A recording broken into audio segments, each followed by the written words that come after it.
nasz poslanec naszemu gostitelju, Njegowej Ekscelencji, Monsignoru Stana Tuzoretu, Ljubljanskemu nadškofu metropolitu, da nam tako kot vedno velikodušno daje na razpolago do prelepno cerkev in tako omogoča praznovanje papeževega dneva v tem čudovitem Božjem svetišču. Moja zahvala gre tudi stolnemu župniku, monsignorju Jožetu Plutu, ki je povabil župnjane k sodelovanju pri molitvi po namenu rimskega škofa, njegove svetosti papeža Frančiška. Hkrati je to tudi izjemna priložnost, da zahvalo ljubljanski nadškofiji, ki je močno podprla diplomatsko predstavništvo Svetega sedeža, saj je 25 let nudila zelo dober prostor za rezidencijo in pisarniške prostore apostolske nunciature, brez da bi prosila na nadomestilo. Bog poplačaj vašo velikodušnost. Vesel sem, da sem tisti, ki mu je uspelo zgraditi novo apostolsko nunciaturo, ki stoji na ulici poimenovani po velikim prijatelju Slovenije, svetemu Janezu Pavlu II. Slovesnost blagoslova in otvoritve novih prostorov apostolske nunciature, ki pomeni veleposlanstvo Svetega sedeža, je potekala 3. februarja tega leta. Veseli smo, da je ta zgodovinski dogodek vodila njegova eminencija, kardinal Pietro Parolin, z aktivno udeležbo njegove ekscelencije predsednika Republike Slovenije, gospoda Boruta Pahorja, predsednika parlamenta in ljubljanskega župana.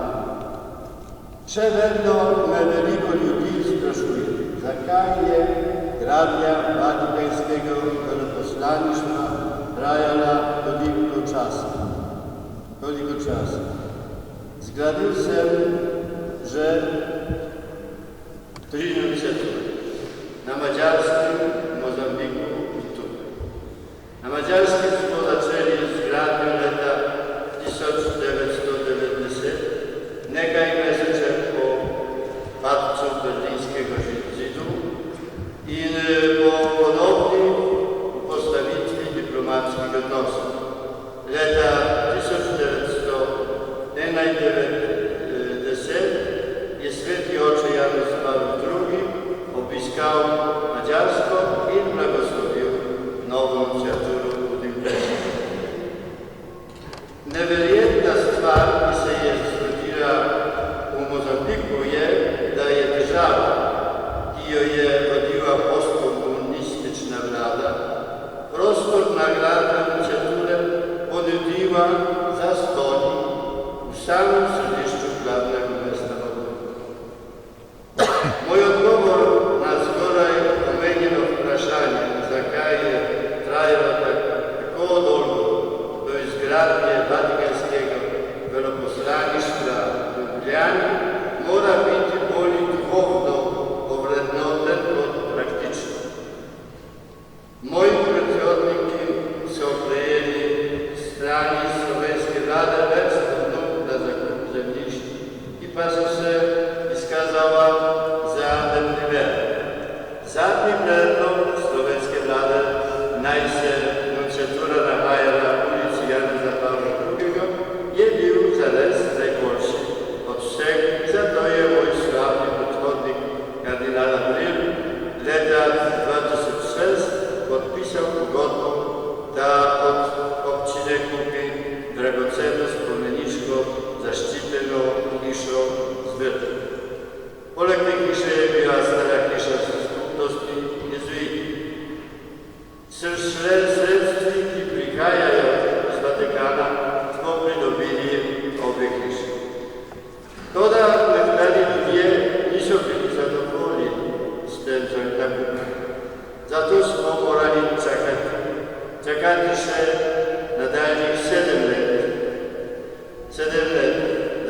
Medgradka so tako imenovani prijatelji živali celo postavljali pod vprašanje prizorstvo mojega velikega psa na gradišču, madjarskega ovčarja pastra Pomogor, ki sem mu dal kitajsko ime Tajpan, kaj pomeni odstavljen poslov.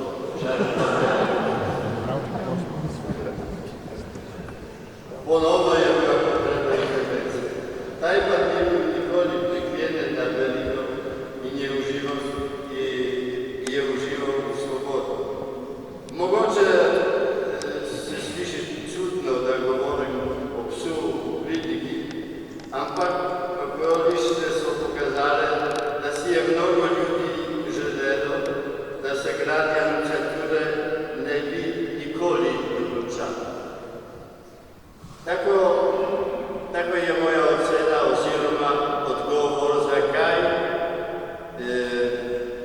je trajalo tako dolgo sledeč. Bog se je v svoji previdnosti odločil, da bo apostolska nunciatura v Ljubljani postavljena na ulici po imenovanju po velikim svetniku in prijatelju Slovenije, papežu Janezu Pavlu II.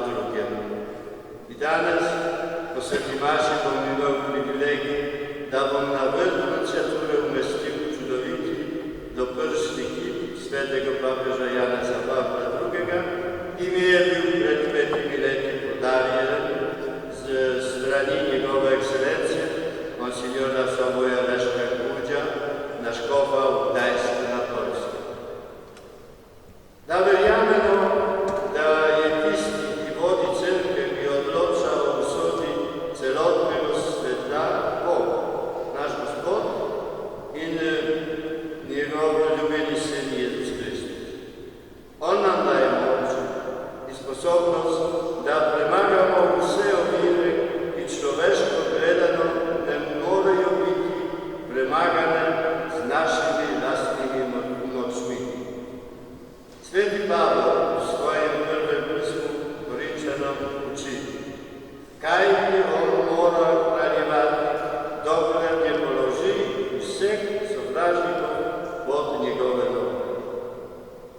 Tukaj najdemo tudi razlago, zakaj Jezus Kristus ni izbral apostola Pavla na postane papež, ampak je naložil to težko breme na ramena preprostega odlikca svetega Petra, ki je ob prijetju Jezusa zanikal, da tega človeka pozna. Pavel je bil zelo izobražen človek, strokovnjak v razlaganju Stare zaveze. Spomnimo se njegove razprave s filozofi v Atenah, ki je skušal prepričati, da je neznani Bog, ki ga začastili Jezus Kristus. Ko so slišali o vstajanju mrtvih, so se eni norčevali, drugi pa se rekli, o tem bi te poslušali kdaj drugič. Prostovoljno je oče Pavel v Rimu in potrdil, da je Peter steber rimske cerkve. Intelektualne in ideološke zmogljivosti, kot tudi mednarodne izkušnje svetega Pavla, so bile veliko večje od sposobnosti svetega Petra apostola. Vendar pa se Jezus odločil, da bo Petra postavil za vodjo cerkve. Ko je Jezus vprašal Petra, preden ga se je razglašal za vodjo vseh apostolov, ga je preprosto vprašal, ali me ljubiš bolj, kakor ti me. Jezus danes to vprašanje naslavlja vsakomu, ki želi biti njegov učenec. Biti dober Jezusov učenec pomeni tudi ljubiti cerkve, mistično Kristusovo telo, ljubiti papeža, kar je Jezusa Kristusa nad svetom, imeti empatijo do papežovega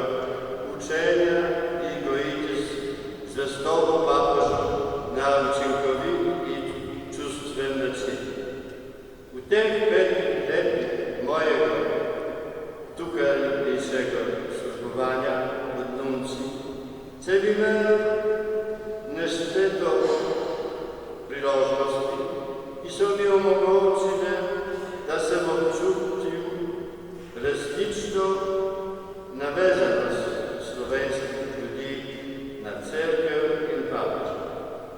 Pri iskanju kandidatov na imenovanje za škofa v Ljubljani in Mariboru sem se posvetoval s stotinami duhovnikov, vernikov in laikov. Na splošno je imela velika večina ljudi, s katerimi sem se posvetoval, dobre namene. Toda nekateri duhovniki so namesto, da bi sodelovali, skušali bojkotirati moj trud. Sedaj vam bom šokiral z mojim naslednjo izjavo. Kot veste, je bila objava o imenovanju monsinjorja Staneta Zoleta na ljubljanskega nadškofa objavljena 4. oktobra 2014. Slovesnost škofovske posvetitve pa je bila dogovorjena na 23. novembra. 2 tedna pred posvečenjem me je eden izmed duhovnikov iz Ljubljane obvestil, da je od nekega drugega duhovnika iz Ljubljane prejel informacije, ki so obtoževali patra Staneta Zoleta malomarnosti v občutljivih zadevah delikta Graviora, ko je bil še provincial frančiškanov. Očitno je bil namen, da bi zato moral preložiti posvečenje in posledično ustvariti še en škandal povezan s cerkvjo, ker je nemogoče odpraviti tako preiskavo 2 tednov. Monsignor Stane je bil v tistem času na duhovni vaji, vendar pa se je zaradi kočljivosti situacije strinjal, da pride in da mi pojasni zadeve. Ker je bila obtožba zgolj makiavelska poteza, je monsignor Stane pojasnil vprašanje z izjemno mirnostjo in priskrbel celo besedilo sodbe, ki je bila izdana na Celjskem sodišču v septembru 2013. Poleg tega so navajali napačna imena vpletenih oseb. Kot smo včasih rekli, da pravijo, da so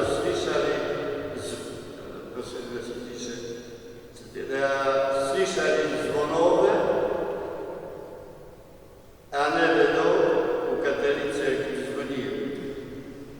Poleg tega obstaja strogo pravilo postopka na dajanje informacije o škofovskih kandidatih. Pod kanonično kaznijo lahko dajejo prijavitelji informacije le iz svoje lastne izkušnje. Vsi podatki iz govoric so neveljavni in kdo širi take dezinformacije, pade pod kanonično kazen. Toda ti duhovniki so utemeljevali, da so se počutili dolžne po svoji vesti, da povedo, kar je nekdo širil kot govorici. Poudariti moram, da monsignorju Stanetu Zoletu nisem povedal imen teh duhovnikov in to danes on ne zna imen. Rimljani so radi dejali nihil novis pod soncem, kar pomeni, da pod soncem ni nič novega. Danes v breviarni, v pridigi świętego Augustina beremo serdeczne. Są ludzie i sobie chytro, drugi obupawają, stokają, tecznają ludzie i poskuszają uganiki. Cezar nie widział i Sirio govorice o zadevach, o katerih ne vedo ni česa. Kakšno vrsto obrambe imam na voljo proti takim ljudem, razen pričanja naše lastne vesti. In tej situaciji povejte mi, kako lahko dosežemo nacionalno spravo in ohranimo enotnost v cerkvi, ko so taka postupna dejanja storjena ze strani tistih, ki so glasniki resnice, enotnosti in miru. Nekateri ljudje pravijo, da bi nunci moral biti oko papeža, drugi, da bi moral biti uho papeža, tretji roka papeža, da bi lahko prenesel pravilna učenja svetega očeta ampak ne Julius.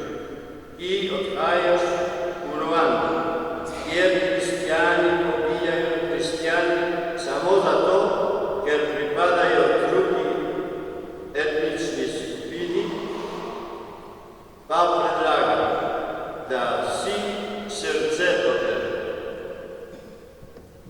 Nikoli nisem opustil tega pomembnega nasveta in tudi v Sloveniji želim biti srce svetega očeta. Dokaz njegove miline, njegovih milostivih dejanj in dobrotljivega dokaza naše vere. Ne bom pretresen zaradi neugodnega odnosa nekaterih posameznikov proti nunciju in predstavnikom pontifikata. Ljubezen in dobrota sta večja kot sovraštvo in zavist.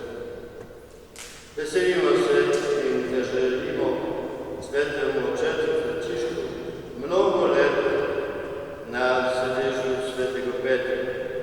Zaželimo mu Božjega blagoslova in močne podpore Marije, Matere milosti.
Na osnovi najmocnemu močem Bogu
to start, otherwise we stay until tomorrow.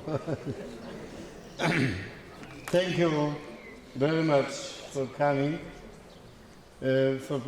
Najprej bi se rad zahvalil vsem, ki ste se odzvali našemu vabilu in prisustvujete odkritju doprsnega kipa papeža Janeza Pavla II.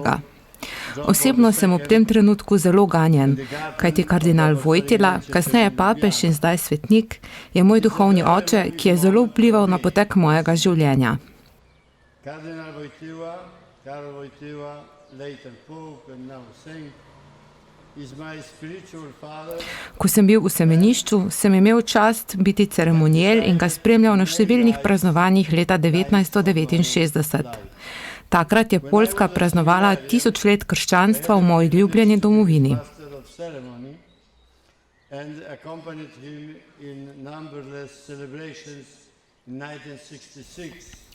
Pred skoraj 50 leti, leta 1967, me je kardinal Wojtyla posvetil v duhovnika. Kasneje me je poslal v Rim na študij kanonskega prava, leto kasneje pa povabil v Vatikansko diplomatsko šolo. Kardinal Wojtyla ordained me a priest in Krakow. Later he sent me to Rome for study of canon law, and after 1 year he asked me to join the diplomatic school of 1969, po drugem Vatikanskem koncilu, so me ljudje spraševali, kaj bom sploh študiral v Rimu. Zdaj, po drugem Vatikanskem koncilu, boš lahko študiral samo sociologijo in podobne vede. If you go now after the Second Vatican Council, you only have to study sociology, or something like that. Because they say, Rekli so, če boš v Rimu študiral teologijo, boš izgubil vero. Če boš študiral filozofijo, boš izgubil razum. Če pa boš študiral kanonsko pravo, boš zapravljal čas.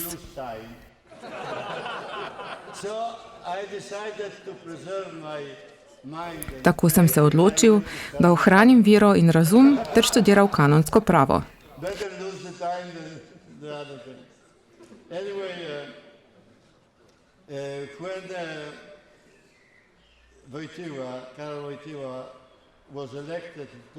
Ko je bil kardinal Wojtyla leta 1978 izvoljen za papeža, sem sam že 4 leta delal v Vatikanski diplomatski službi.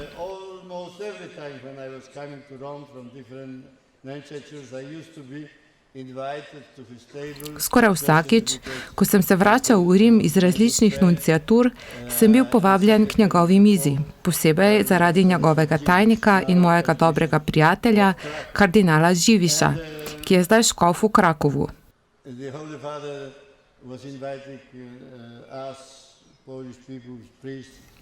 Sveti oče je nas, Poljake, vabil k sebi, posebej v božičnem času, saj je rad pel božične pesmi in to gre tudi meni dobro. Leta 1995 me je papež Janez Pavel II. Imenoval za škofa in nuncija v Ruandi.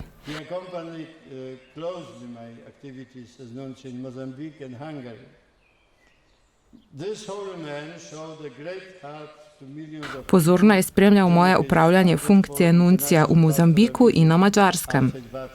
V svojih 104 pastoralnih obiskih izven Vatikana je ta sveti mož pokazal svoje veliko srce milijonom ljudi.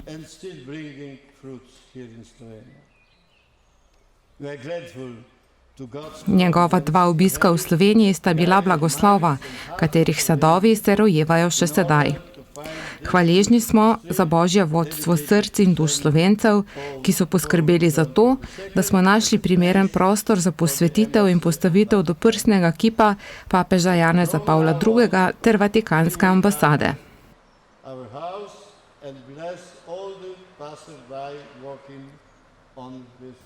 Od zdaj naprej bo varoval naše prostore in vse mimoidoče, katerim bo sledil s pogledom.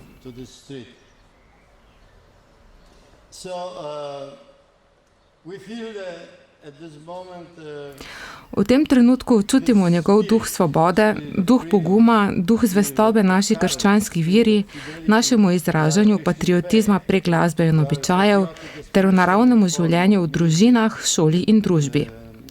sound traditional costumes and to sound natural way of living in families, schools and society life.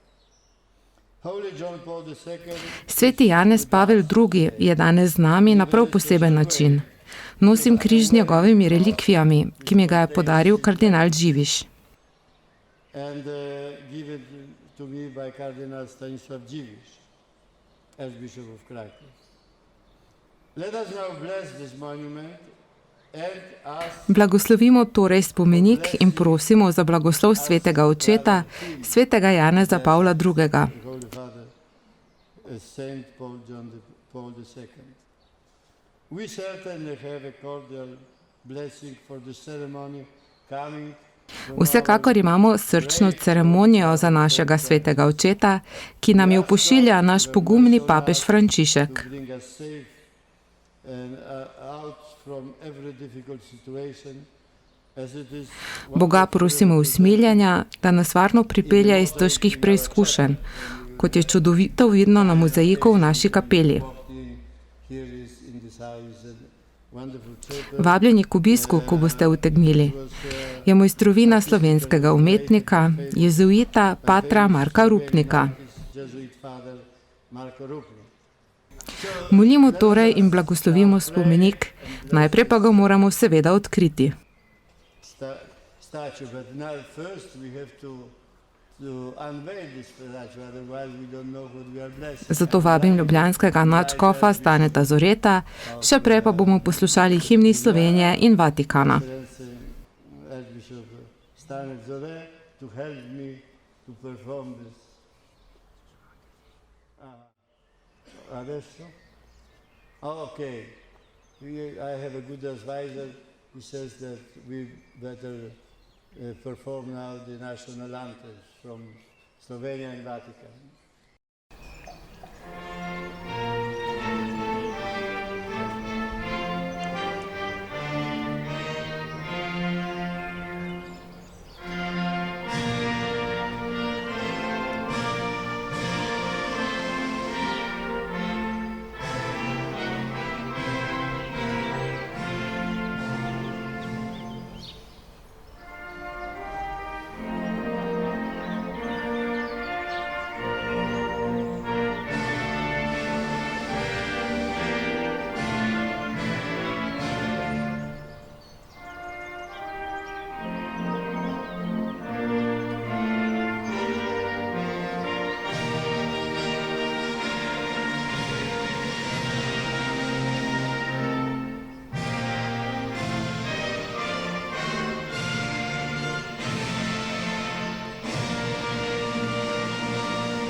In the name of the Father, of the Son, and the Holy Spirit. V imenu Očeta in Sina in Svetega Duha.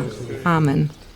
Let us pray. Molimo. Almighty everlasting Vsemogočni God, Bog, who do not forbid us to ki nam ne prepoveduješ izklesati ali naslikati podob tvojih svetnikov. Whenever we look at them, da bi lahko vedno, ko jih pogledamo s svojimi očmi, videli podobo njihovih svetih življenj in se odločili, da sledimo po njihovih stopinjah.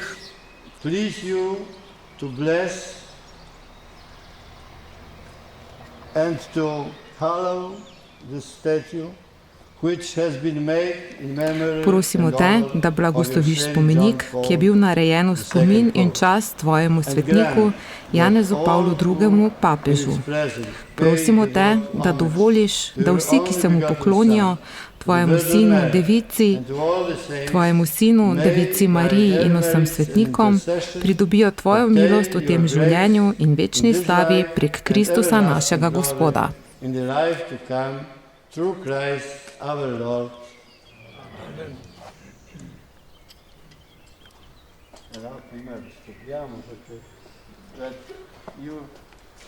Not everybody now, but because he was looking at the other side.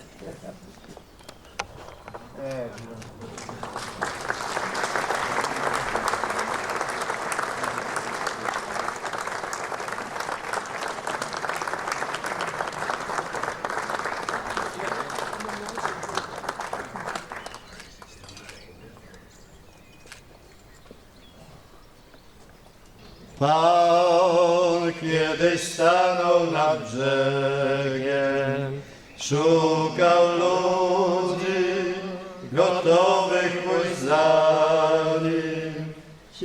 Modlił serca służbowych prawdą.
Dragi gledalci, tukaj imamo z nami stolno znanega pevca, gospoda Marka Finka, tenorist. No in tudi sedaj, danes je prišel vsem na to slovesnost v novi nunciaturi. Kakšni so vtisi, pa kakšen pomen ima nova nunciatura za slovensko ljudstvo? No, jaz vidim ta korak, da ima zdaj Ljubljana tudi svojo nunciaturo kot en korak v normalnost. 25 let čakanja se mi je zdelo kar preveč, pravzaprav nerazumljivo. zato pravim normalnost, ker druge države s tem niso komplicirale in sem prav vesel tega trenutka. Sama anunciatura je fantastična, zanj sem bil tukaj povabljen na večerjo in sem prvič od samega nuncija bil voden po celi stavbi skupaj z drugimi ljudmi, med glavnim diplomati in prekrasna kapela s tem mozaikom, ki je prav ganljivo lepa. Te figure tega Adama, ki ga Kristus nosi in te tri očesi, ko mi spoznamo misterij Kristusa, gledamo že delno z njegovimi očesi in ta Marija, ki je zraven, ki briše solze lastno dete, zelo lepo. Pravzaprav je tudi arhitekturno zelo lepo zgrajena, konstruirana, tako da sem vesel tega. Torej, vloga papeške diplomacije po svetu, vi ste veliko hodili po svetu, kako se vam danes zdi v tej današnji situaciji, podal pa v Evropi po tem, kar se je zgodilo v Angliji? Ja, jaz z Anglijo zdaj ne znam povezati te stvari, ampak vsekakor papeška funkcija v svetu se mi zdi, da je to glas, umirjen glas, ki lahko marsikomu pomaga, tudi velikim politikom, najti eno pot, kako politiko delati v prid svobode, v prid miru na svetu, ki je tako ogrožen z vseh strani. In ravno avtoriteta papeža je v tem, da je glasnik, da pove na glas stvari, ki so povezane s krščansko etiko, s krščansko moralo, ki je lahko vsem velik svetosvetilnik v tej temi. Včasih smo res v temi, včasih imamo občutek, da smo res v temi, da ne vemo pravzaprav, kako bi razmišljali o kakšnih konkretnih vprašanjih današnjega sveta. Papež mislim, da je glede na to, da prihaja iz Argentine in vemo, kakšno vlogo je tudi igral, ko je ustanavljal cerkve v tistih najbolj revnih predelih periferije Buenos Airesa, milijonskega mesta. Vemo, kako čuti, predvsem s človekom, ki trpi pomanjkanje. Ampak mislim, da ravno ta siromaštvo, ne vem, če je tisto materialno siromaštvo najhujše za človeka. Verjetno je duhovno siromaštvo še hujše. To je ta človeška pobitost, ne? Da več ne vidi prihodnosti, ne? Ja, in tega se moramo zelo bati, predvsem kristjani moramo poskušati biti svetilniki in svojo, bi rekel, avtoriteto, ki prihaja z tega, bi rekel, širokega razmišljanja, iz te etike, krščanske etike, ki je za cel svet zelo važna, recimo je oblikovala Evropo in Evropa je to, kar je, če je to, kar je zato, ker je krščanska v osnovi. In seveda je zaskrbljujoče to, da določen del Evrope se tega noče zavedati. Ne, da se ga ne zaveda, ampak noče se zavedati. To je pa mečkeno problematično, ker pravzaprav to je tako, kot če bi človek zaničeval svojo lastno družino. Ja.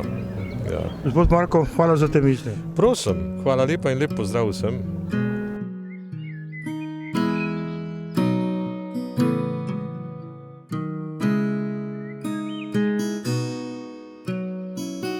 Gospa poslanka in pa predsednik Nove Slovenije, zdaj smo prvič v novi anunciaturi.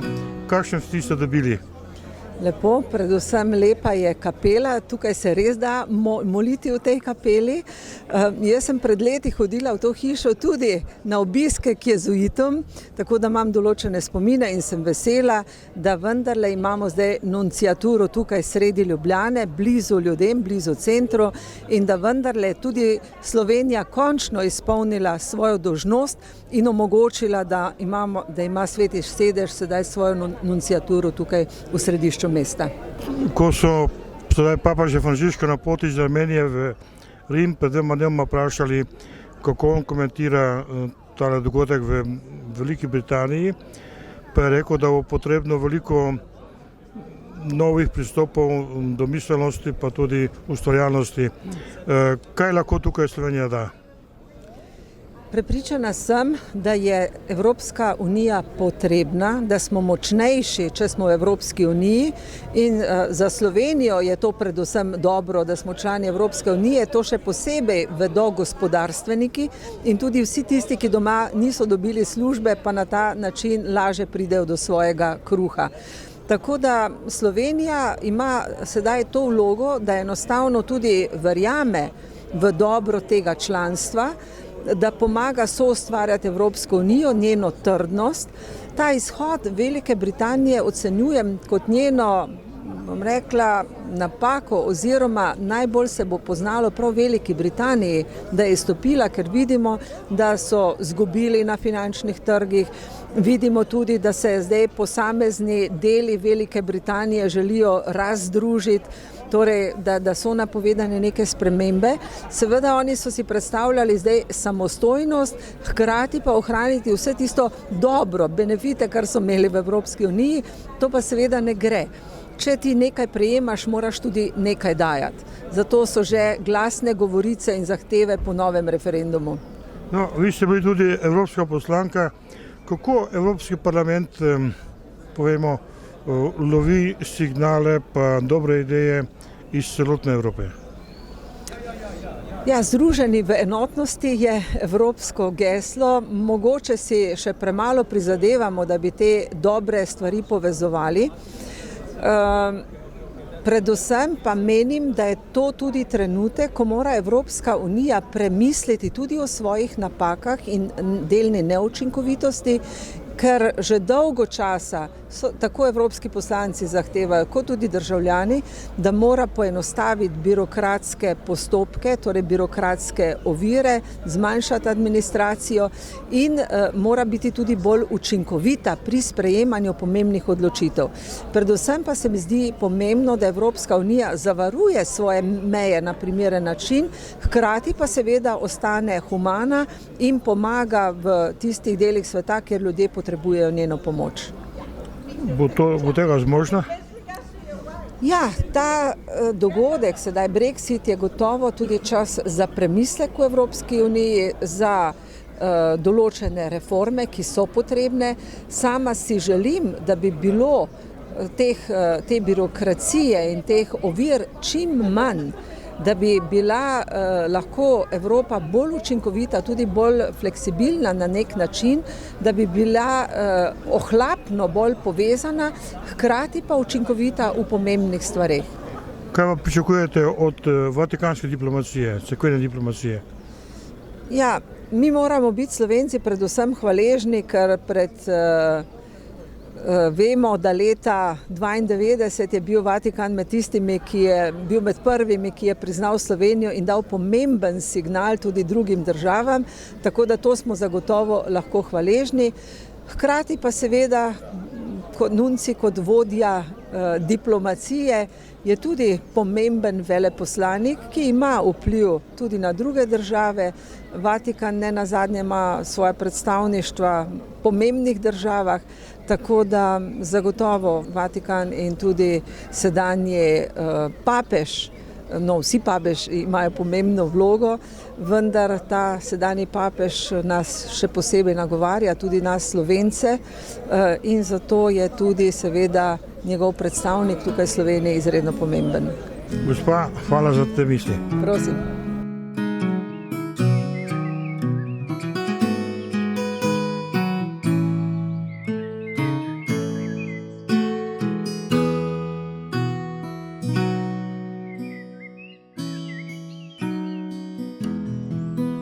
Torej, z nami je pater provincial družbe Jezusove, Ivan Brešani. Pater, zdaj smo končali sveto maršo, blagoslovili smo dati do prstni kip svetega papeža Janeza Pavla II. Sedaj, ko tukaj upajamo tudi obletnico izvolitve papeža Frančiška. No, kaj pomeni za nas verujoče, zlasti pa za redovnike, prisotnost nunciature v Sloveniji? Ja, najprej se mi zdi zelo lepo, da smo se zbrali na ta dan najprej v stolnici, kjer nas je sprejel gospod Nunci. Je tudi lepo povedal v pridigi, zakaj smo se tukaj zbrali in je dolga leta delal, da je postavil to nunciaturo. Kaj pomeni ta nunciatura? Jaz mislim, da ta nunciatura pomeni kar veliko, že samo zato, ker jo je bilo težko postaviti. Sam je rekel, da je toliko let minilo, da je sploh prejel dovoljenje za to nunciaturo in da zgleda, da je kar nekaj ljudi metalo polena pod noge in ni želelo, da bi bila ta nunciatura postavljena. Tako da smo na ta dan ponosni, da smo se danes tukaj zbrali, duhovniki, redovnice, diplomati pa ostali prijatelji in da smo skupaj z gospodom Nuncijem potem odkrili ta kip Janeza Pavla II. In se poveselili na novem prostoru nunciature.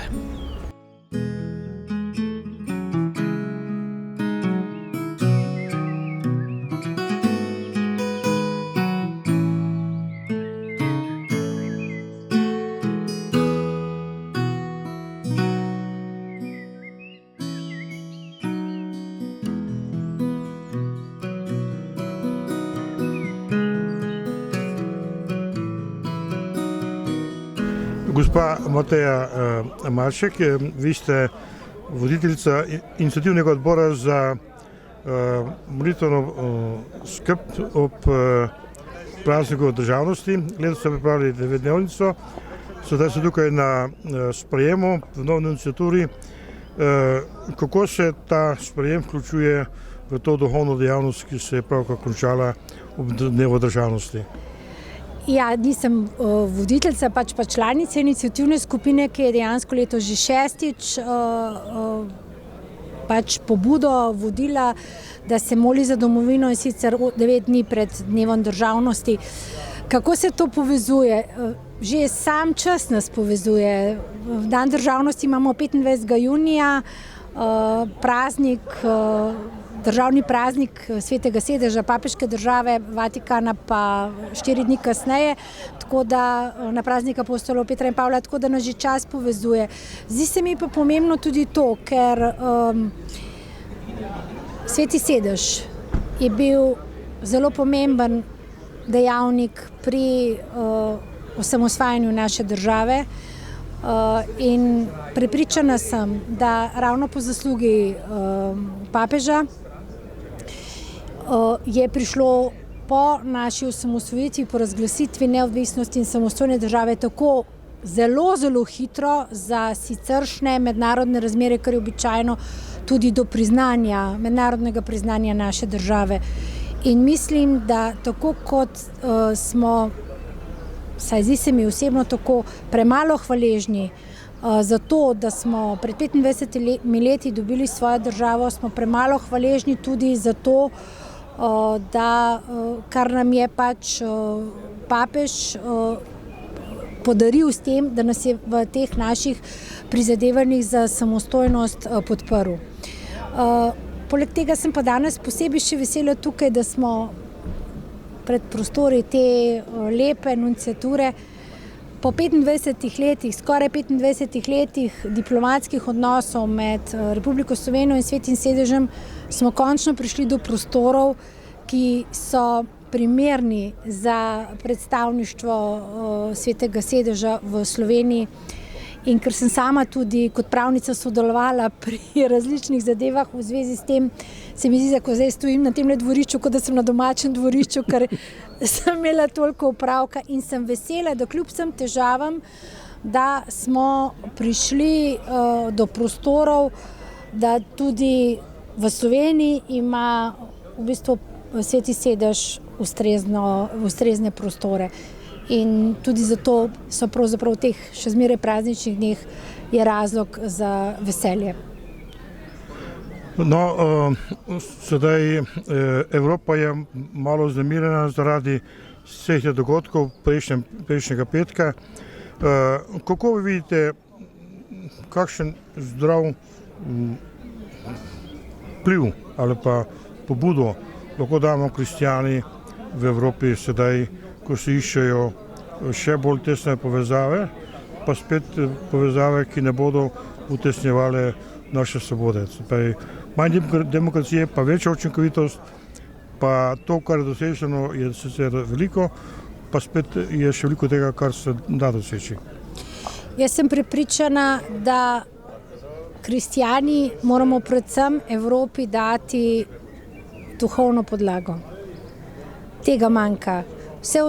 na nekih ustrezni duhovni podlagi se marsikaj da drugače narediti. Prav gotovo je to, kar se je zgodilo v petek, vprašanje, ki se bo pač reševalo na različnih ravneh. Prepričana sem, da tukaj bo Evropska skupnost in Slovenija kot del te skupnosti že našla neko pot, novo pot. Nič v življenju in tudi v življenju nekih skupnosti ali držav ni stalnica, totalno blokirano, zacementirano, ampak zdi se mi pa tudi, da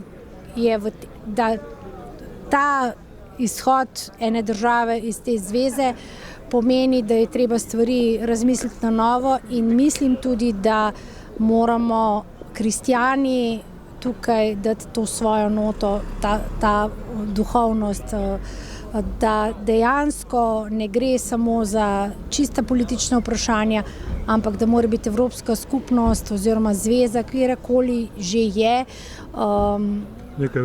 nekaj več in tudi res, da rečem, širša domovina za vse, ki bivajo pač na tem prostoru. Gospa Mateja, hvala za te misli. Hvala tudi vam.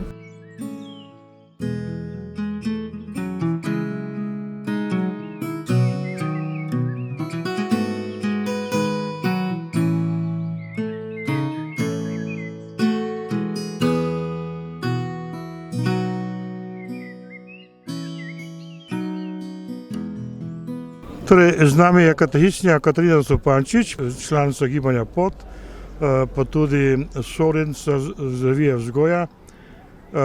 No, sedaj smo tukaj na novi iniciaturi. Kaj ta dogodek za vas pomeni, tako čisto kot vtis, pa prva reakcija? Jaz sem letos prvič se odzvala temu vabilu in sem prišla čist brez pričakovanj in moram reči, da sem zelo presenečena nad barvitostjo gostov. In sem bila vesela, da smo bili tudi iz drugih držav skupaj pri Sveti maši.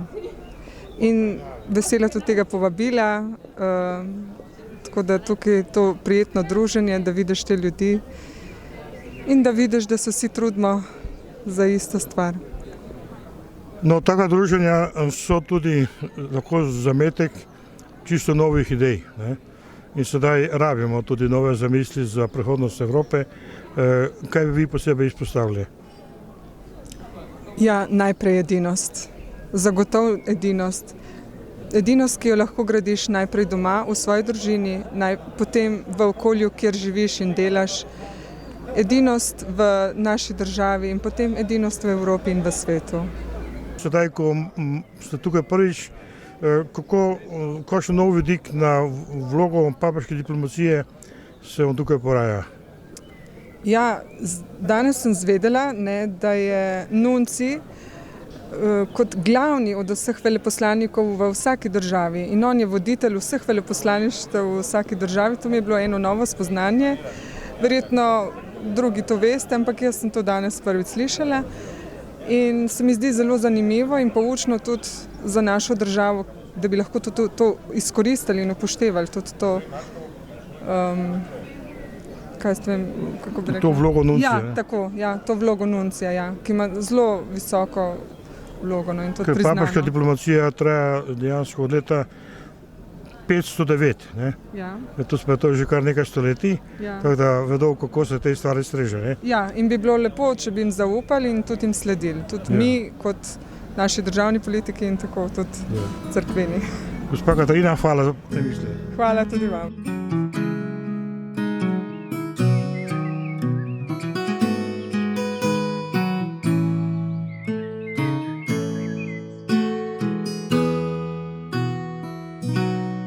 Z nami je gospod Silvester Gabršček, visoki uradnik na Ministrstvu za kulturo.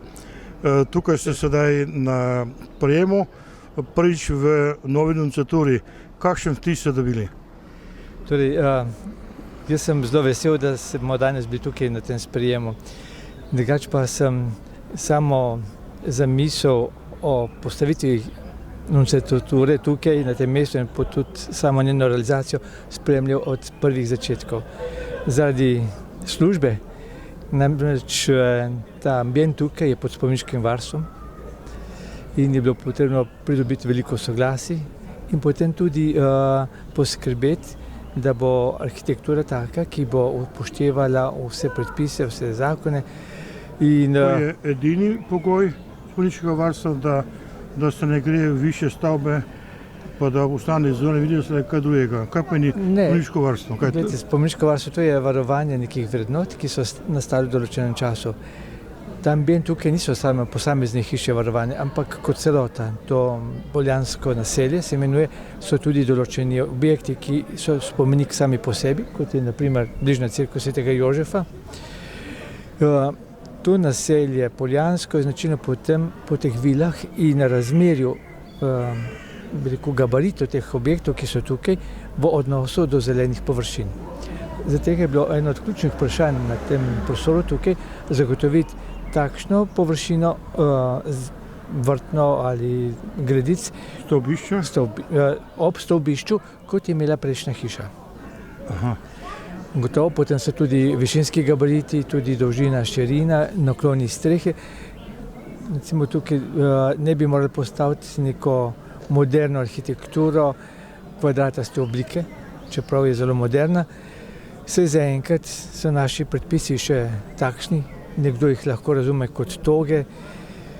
Mislim, da kot vse življenje spreminja v civilizacijskem toku, tako se potem tudi predpisi spreminjajo. Mislim pa, da nekaj pa mora ostati, kar ohranja dušo in podobo nekega časa.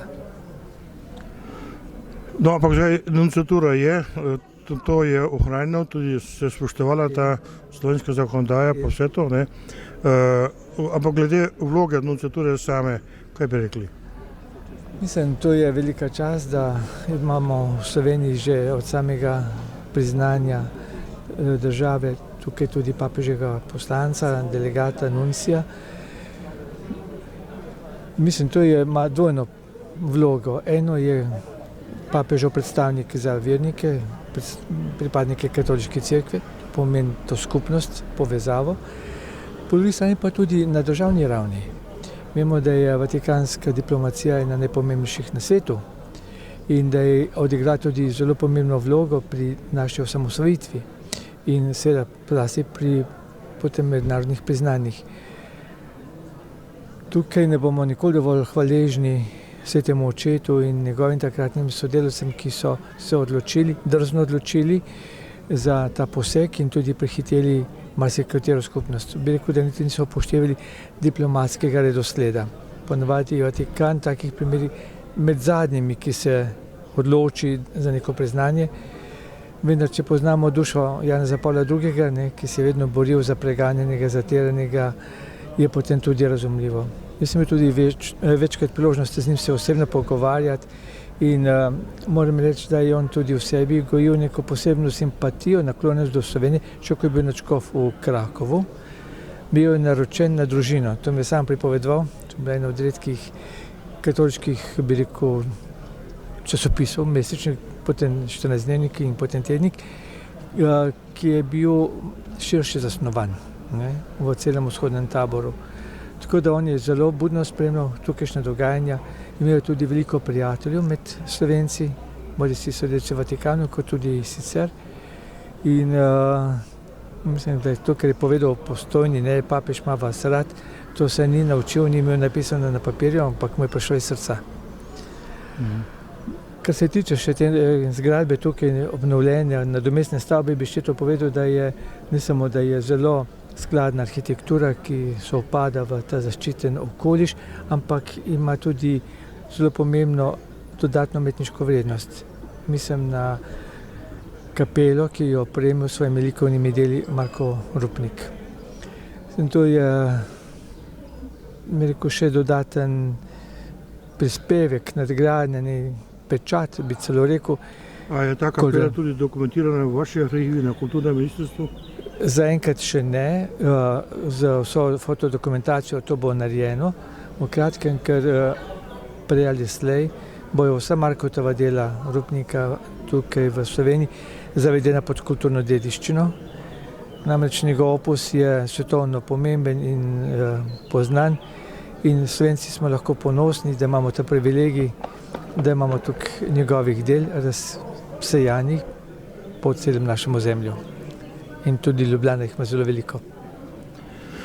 No, kako pa vidite vlogo sedaj papeške diplomacije v sedanjem evropskem trenutku, po tem, kaj se je zgodilo v Angliji? Mislim, to ni samo zdaj vloga papeške oziroma vatikanske diplomacije, ampak tukaj je zdaj vloga vseh nas kristjanov, ki smo dejavni v javnem življenju, bodisi v politiki, bodisi v civilni družbi ali kjerkoli v javnih službah. In tudi tukaj v Sloveniji. Mislim, da kristjan, a je kristjan ali pa to ni. In če smo kristjani, potem to pomeni, da moramo biti sol in luč, ne glede na številčnost. Biti sol in luč pa pomeni usklajati svoje življenje po evangelskih vodilih. In mislim, da veliko smo sami kristjani v preteklosti, pa tudi sedaj slabega naredili, bodisi s svojimi slabimi zgledi, ali pa z nepremišljenimi koraki, ali pa z nevednostjo. Skratka, nismo vedno bili v svojem prvem poklicu, prvotnem poklicu biti kristjan, pa ni važno, ali si na polju, ali si na zidarskem odru, ali v kirurški ambulanti, ali na predsedniškem položaju. In to je en pretres, ki se je zgodil s to angleško krizo. Ni samo angleška kriza je samo zunanji videz, izgled, kriza je vseh nas.